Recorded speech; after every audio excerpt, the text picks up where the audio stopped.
This is Gerald. Just wanted to go ahead and do a quick video. Still out here on vacation. I'm actually in the area right now of Los Angeles. This specific area is named Highland Park.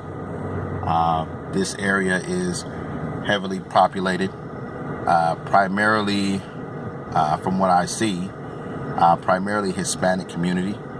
And to be honest with you, as a real estate investor, as I'm driving up and down a street called Florence Boulevard or Florence Street, I forgot the name of it.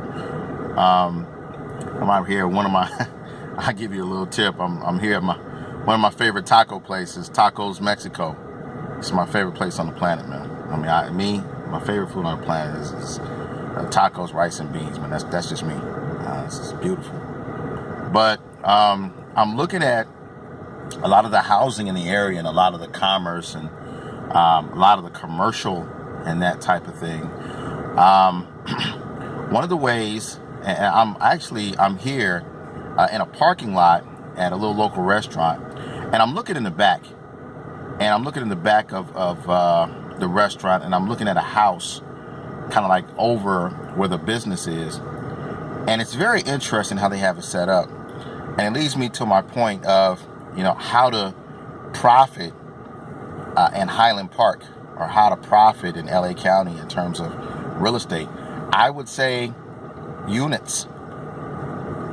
Small units, little 1-bedroom, 2-bathroom units are in super high demand in a highly trafficked area like this. I'm seeing the ways in which people are, I remember me growing up in Pomona, California, and, people used to, and they still do these illegal conversions where they would take the garage and turn it into a living space. And, back in the days, that used to frustrate me because, as an agent trying to sell a property that is unpermitted in that way is very, very frustrating. And you really can't count that as value, but you can count that as cash flow. It's very interesting how as I gotten older, I began to see different things. And I would say, if you had money or financing or whatever, work your numbers. One of the best ways in an area, in a densely populated area like this, would be, I wouldn't necessarily say Airbnb. I would say look into securing some rentals, some 2 and 3 and 4 unit rentals. You can go FHA with something like that.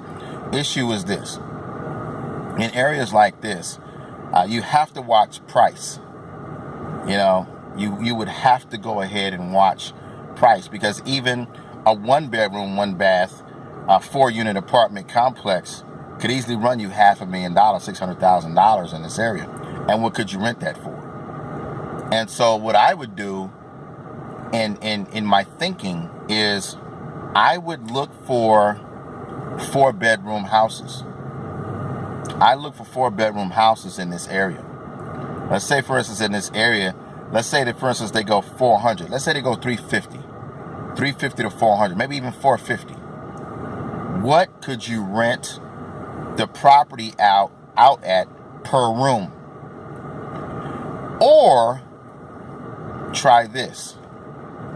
Back in the days, there used to be a popular term that a lot of people used to use, and that was called boarding houses.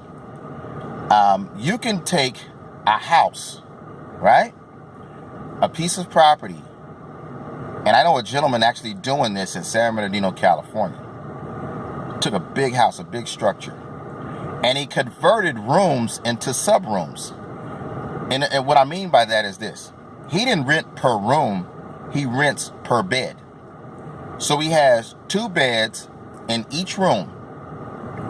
So let's say, for instance, you have a 4-bedroom house and you rent to men only, or you rent to women only. And what he did was he rented per bed, not per room, per bed. So there was 2 beds, nice sized rooms, even mid-sized rooms, he'd rent per bed. Okay? And so, as opposed to renting the room out for $400 a month, I think what he did was he was renting beds for $75 a week, $80 a week, $100 a week, whatever it is. But that depends on the area. San Bernardino, that's the pricing out there. And this is probably about 5-6 years ago. Here, you could potentially get $100 a week per bed. You get where I'm going with this? That's $400 a month per bed. Times 2 beds in that room. That's $800 a month per room. Or if you can get $150 a week per bed, you kind of see where I'm going with this. Look at your monthly mortgage payment. This can be very profitable for a lot of these older properties where you can go in and buy it and hold it and convert it to a larger house and rent out per bed. Or what you could do is you can rent out per room. The reason I'm breaking it down per room versus per bed is per bed, honestly, you're going to get a touch more income.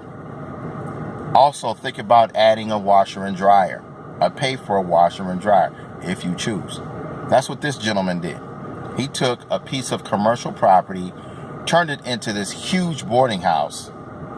And the house has like 2 refrigerators, 2 washer and dryers. There's a bunch of gentlemen that are living in the property.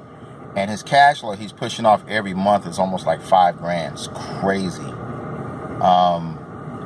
And I don't know how big the property is, but it's he converted that. And I think it was like just he just blew the house out and just converted it into like a boarding house. That could be extremely profitable. And the only reason I'm mentioning that is that in this area would be in demand. The thing that's in demand in this area is housing. Businesses are here. People are here. The vacancy factor is I wouldn't say it's non-existent. I mean, it just there really is no there are vacancy factors, yes, but you can profit in this area using that niche. You know, renting rooms or renting beds.